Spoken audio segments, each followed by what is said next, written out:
back to the deep dive. So, you brought us a topic today that I think is just fascinating. It's about the difference between experience and knowing. Yeah, and it's something we all get tangled up in, right? Yeah. We use the words almost like they're the same thing. We do, as if just going through something automatically means you've, learned the lesson from it. But the sources we're looking at today argue that's not the case at all. They say experience is just the raw material.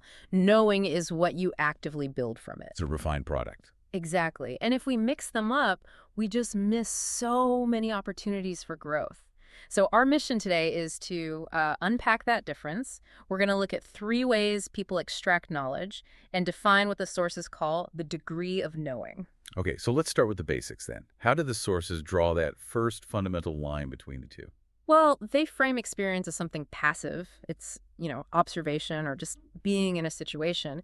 It happens to you. Right, you encounter it.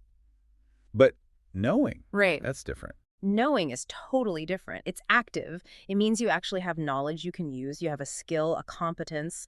It's not just theoretical. I mean, you can experience 100 lectures on how to invest money, Uh-huh. but that doesn't mean you know how to invest until you can actually apply it and make sound decisions. Precisely.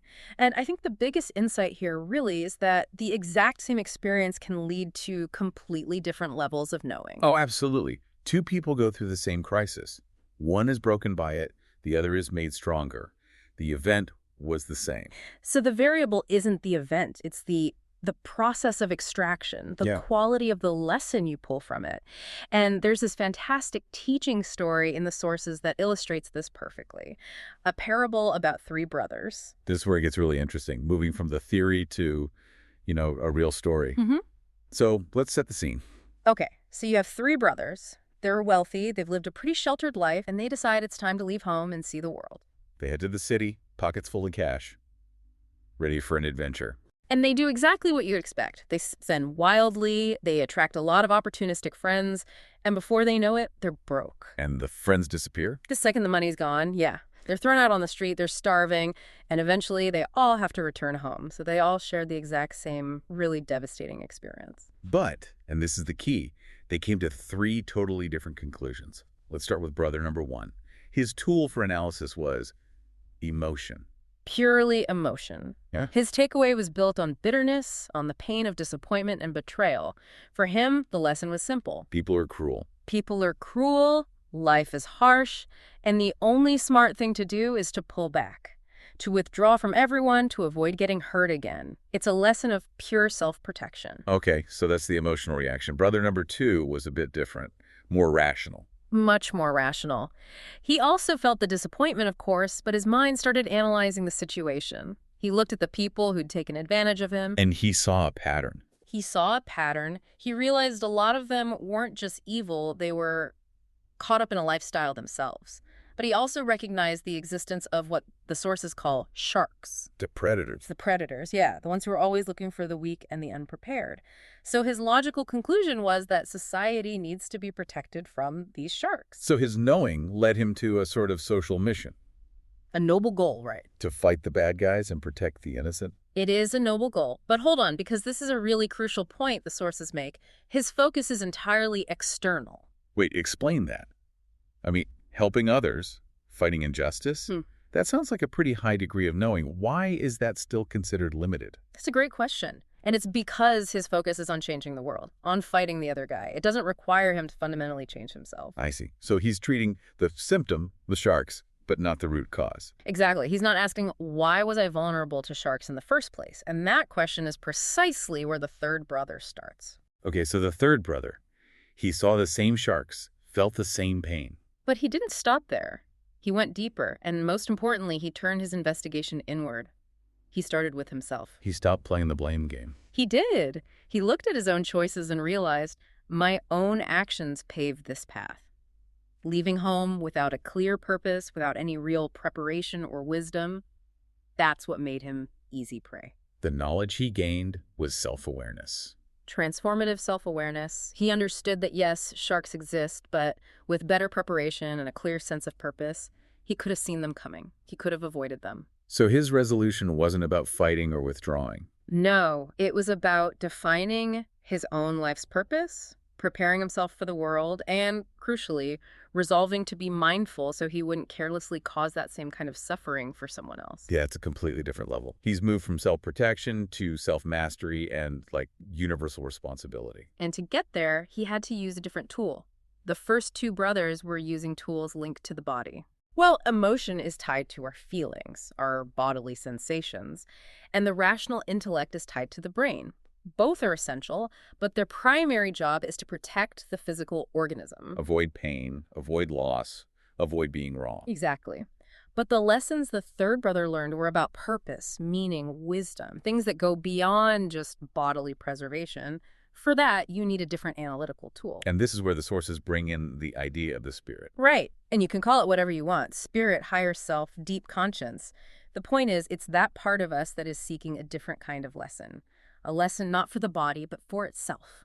And if the spirit has its own learning path, it must have its own tool for learning. It does. And that tool is intuition. Now, this isn't just, a gut feeling or a hunch. Some took a guess. No. The sources describe it as this powerful burst of insight that comes only after deep, patient contemplation. The kind of reflection the third brother engaged in, where he looked past the immediate pain and loss. So intuition is the bridge. It's what lets you go from experiencing betrayal to knowing the importance of purpose. It's the highest analytical tool we have, and the breadth of the insight you get from it that determines your degree of knowing. Which brings us back to brother number 2. His rational conclusion is so easy to fall into, isn't it? To see the problems in the world and dedicate yourself to fixing them externally. It is.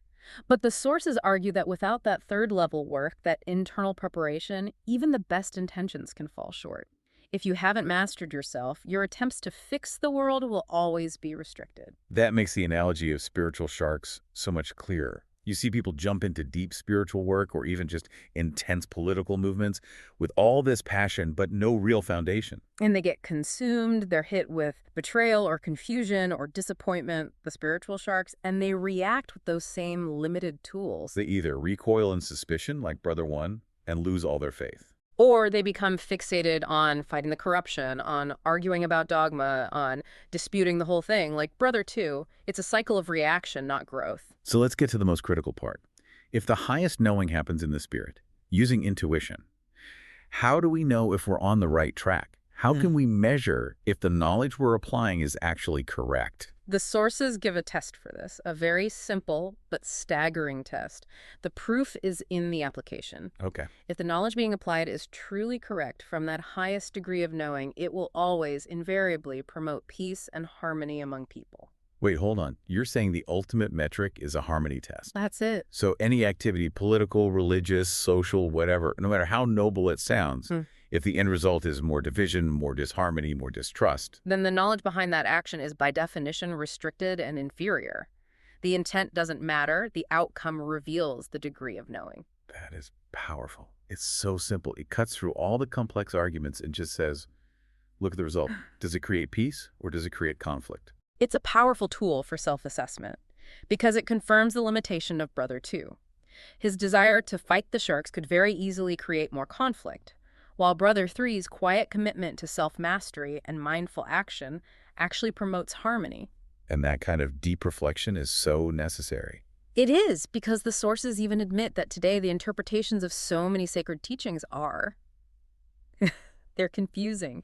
They're filtered through so much emotion and flawed logic that it's hard for even serious people to find the real kernel of wisdom inside. And finding that kernel, the one that actually leads to harmony, that's the whole point of this From journey. experience to knowing, yes. Yeah. It's about seeing the whole truth, not just the piece that protects your body or your ego. That's what elevates you. So we started with two simple words. Experience, the passive thing that happens to us, and knowing, the active skill we develop. And the difference is the tool we choose. Yeah. Emotion, rational intellect, or the intuition of the spirit. And judging by the state of the world, the widespread disharmony, the sources are pretty clear that as a whole, mankind has a lot of work to do in that spiritual development. Which means, for you listening, you have to ask yourself, how much of the knowledge you apply every day is just about protecting yourself? Yeah. Your body, your feelings, your arguments, and how much is really about seeking that deeper purpose, the kind the spirit needs for its growth? What steps will you take today to move from just having an experience to truly achieving the highest degree of knowing?